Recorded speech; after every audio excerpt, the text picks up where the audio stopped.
So he is as good and as fast as what you saw on screen. It's just like incredible.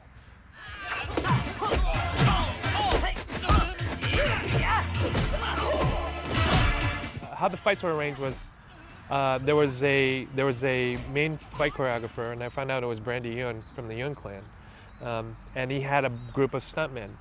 And what happened was each fighter in that one fight sequence, we had our own stunt guy, and he would show us.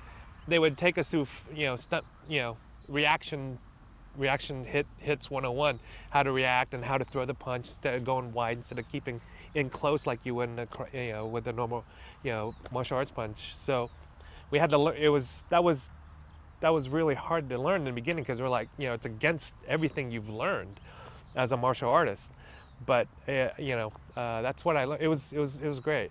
And what happened was we did about 7 to 10 different fight scenes, and unfortunately, if you look at what was edited in that movie, you'll see me dressed up as 2 or 3 different people. You see me with a cap on, then you'll see me without the cap, and I'll be the first guy to get the arm broken.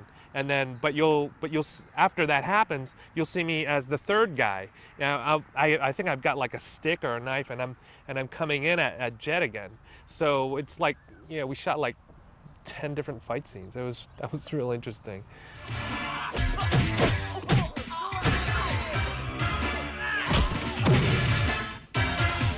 What was different about having the U.S. crew on a Hong Kong film was they weren't used to the pace. They weren't used to the style of shooting. I realized, and it's kind of I've realized that as I've started coordinating, that I've explained to some directors, if you shoot it like this, or we accent on certain moves, that sometimes they just don't understand, because it's not a part of their culture. It's not something that they grew up with, as it was with the Asian culture and the opera and the folk tales and stuff like that. I hope we can change that. I think it's changing. After The Matrix, people are understanding that there's more to this, and with Jackie and Jet, making films in the United States, that things are slowly changing. But I don't think it's going to take a little while before both sides can really understand what each other's doing.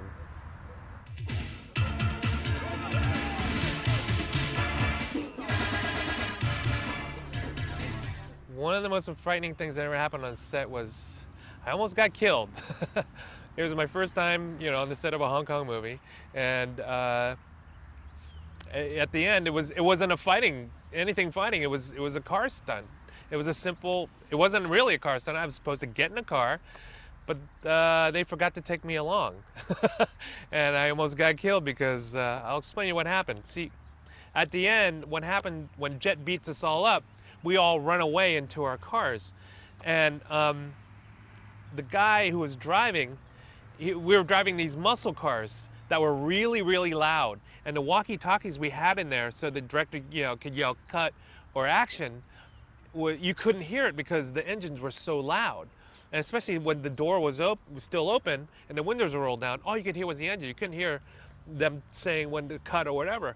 So I remember I was the last guy to get beat by Jet. So I remember he dislocated my arm and messed up my leg. So I had to kind of crawl back. So I was the slowest one. I had to be the last one in because I was the last guy beaten up. So what happened was, as I get into the car, what happens is I'm about to get into the car. The door is right here. I'm about to get in, and the guy he's looking back, not at me, but he's looking at the rear window, and he starts to back up. So I'm like, oh my God. And there's a guy sitting in the passenger seat. So, and he's freaking out, knowing what's gonna happen. He's like, oh my God.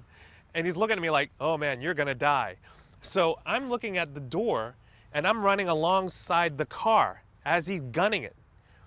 And I'm like, oh God, what am I gonna do? And I started assessing. I'm like going, all right, if I dive over the uh, the door, I might get clipped.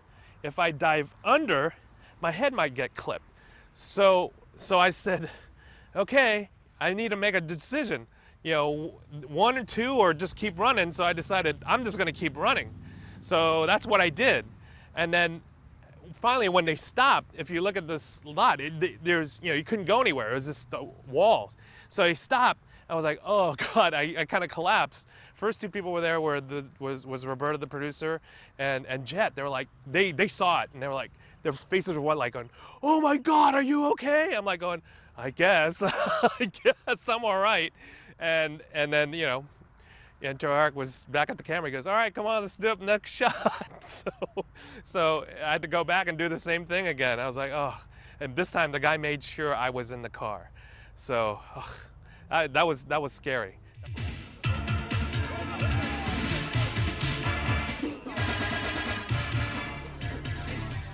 I took away a lot from this film. I learned so much on this film that I'm indebted to, you know, Roberta and, you know, Jet and Joy Hart for, you know, giving me the opportunity to work on this film. I learned a lot from this, and now I'm a stunt coordinator, you know, in Hollywood, you know, and a fight choreographer. And I'm also writing a book on the art of fight choreography. It's going to be the first of its kind, you know, in the United in English. So I learned a lot. Unfortunately, you know, once you work in Hong Kong, you really work on these American films. It doesn't match anymore. It's kind of, the energy's not there. They don't understand the emotional content behind each technique, and you have to kind of, you know, fudge along and just kind of keep on going with it, you know. So, and I'm hoping this book will change, you know, and make, you know, people understand what's involved, you know, in putting together a fight scene.